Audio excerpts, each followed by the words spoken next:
మళ్ళీ డబ్బంటే ఎలా? అందుకే వెళ్ళిపోతానంటుంది. మా నాన్న గతి లేనాడు కాదు. నువ్వు ఇల్లు వదిలి వెళ్ళావంటే నేను ఊరి పూసుకుని చేస్తాను. అమ్మా ఏంటో మాటలు? ఇప్పుడు నీ మూడుకో ఆసుపత్రి కట్టించాలి అంతేగా? రే ఎంత వద్దురా? 5-6 లక్షలు. సుధా నిన్ను నీకు ఇచ్చిన డబ్బట్రా? ఆలోచిస్తున్నావు ఏంటి? వెళ్ళి పట్రా. వద్దులే బాబు, నువ్వు కష్టపడి సంపాదించిన డబ్బు పరాయి వాళ్ళకి ఎందుకు ఇవ్వాలని అమ్మాయి ఆలోచిస్తుంది కాబోలు. పరాయి వాళ్ళు ఎవరమ్మా? నా తమ్ముడికి ఎత్తున్నాను కాదంటానికి ఇదెవరు? వెళ్ళి పట్రా.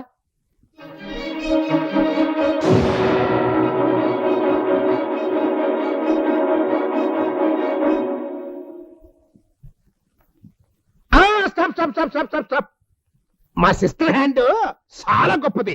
అత్తయ్యకి అమ్మ. అవునవును అమ్మకి.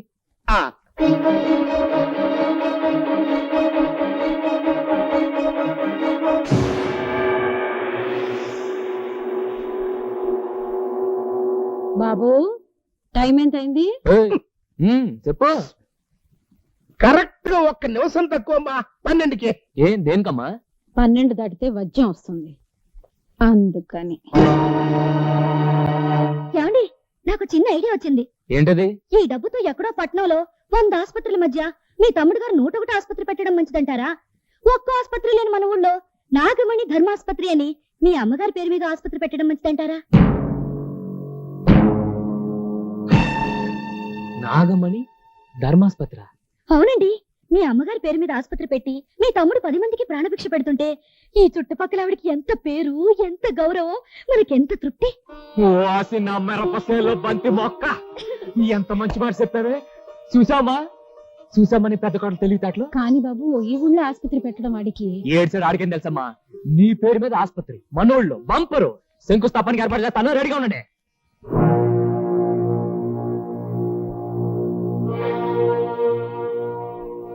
అందుకే మరి నేను కంచం చించుకునేది. ఏమనంటే అన్నా ఉంటారు.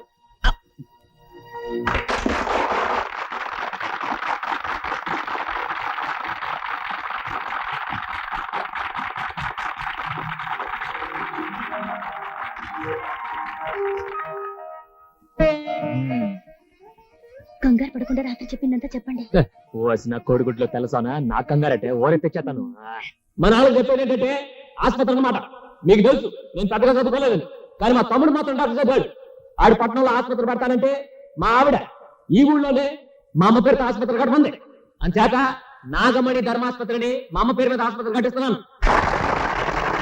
ఇప్పుడు ముఖ్యంగా నేను చెప్పేది ఏంటంటే మా అమ్మ ఆసుపత్రిలో పేదవాళ్ళందరికీ ఒత్తిడి మందులు ఇస్తాను మా తమ్ముడు. చూసారా గారు, పునాది రాబడి 10 నిమిషాలు అవ్వలేదు, అప్పుడే పోలీస్ పేషెంట్లు పరిగెట్టుకుంటూ వచ్చేస్తున్నారా? ఇదేంటండి? మా తమ్ముడు ఆసుపత్రి కట్టేది పేదవాళ్ళ కోసం, పోలీసుల కోసం కాదు. మేము వచ్చింది ట్రీట్మెంట్ తీసుకోవడానికి కాదు, మీ తమ్ముడు డాక్టర్ చదివాడు లేదో తెలుసుకోవడానికి. పాకలో మేకలాగా మీరు బలేవారండి. ఆడిని లచ్చలు ఖర్చు పెట్టి డాక్టర్ని చేశాను. రాత్రి అనక పగలనక కట్టుబడి చదివాడు. ఏమన్నా అంటే అన్నా ఉంటారు కానండి, డాక్టర్ చదవకుండా హాస్పిటల్ ఎందుకు గడుచుకుంటా ఉండే? అయితే ఆయన సర్టిఫికెట్ చూపించమనండి. చూపించండి మరిది గారు, మీకు భయం ఏంటి? ఇన్స్పెక్టర్ గారు 1 నిమిషం.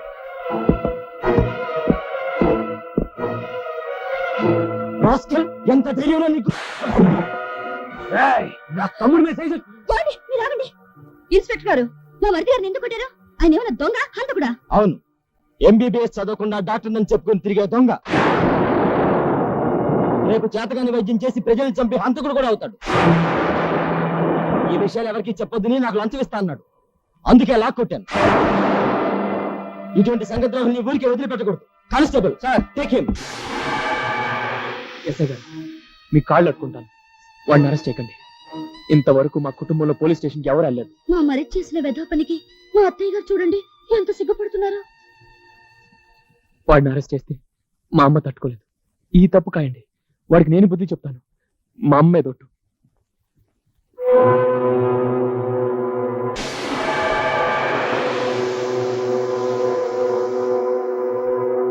మొదటి తప్పు గనక క్షమించి వదిలిపెడుతున్నాం. ఇక మీద మీ తమ్ముడు డాక్టర్ కాదు, ఈ హాస్పిటల్ ఉండకూడదు. కానిస్టేబుల్ సార్, పదండి.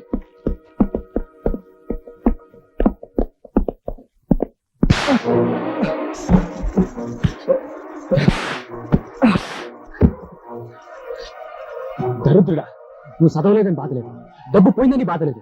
ఊరు వాళ్ళందరి ముందు అమ్మ తల దించుకునేలా చేశావు. బాబు వాణ్ణి ఏంటంటే మీరు ఆయన అసలే కోపంతో మండిపోతుంటే మీరు ఇంకా రెచ్చగొట్టారేంటి? ఎంత చెడ్డ అతను మీకు అన్న కొడుకు. వాడిని ఇంకా కొట్టు, చంపి, నరికి అని ఆయనకు చెబితే నిజంగానే కొట్టి చంపేస్తారు. మీరు ఆవేశపడకండి అత్తయ్యా. రేపటి నుంచి నీ అత్తమ్మ వల్ల నువ్వు నీ పెళ్ళం గోచలు కట్టుకుని పొలం పని చేయండి. రామయ్య బాబాయ్ నేను చూసుకుంటాను కదండి. బాబు మరి డబ్బునేం చేయమంటావు? సురకేయండి. మావయ్య, ఈ డబ్బు అత్తయ్య చేతులతో తీసుకుంటే శుభం అనుకుంటాను. చి అది పరమ దరిద్రపు చెయ్యమ్మా, నా చేత్తోనే తీసుకో. ఆంటీ, ఎలా ఉంది మన దెబ్బ? గూబ గుయ్యమన్నట్టుందండి. అయ్యి బాబాయ్ అలాంటి కంచు కాదండి, మంచి కంచి కట్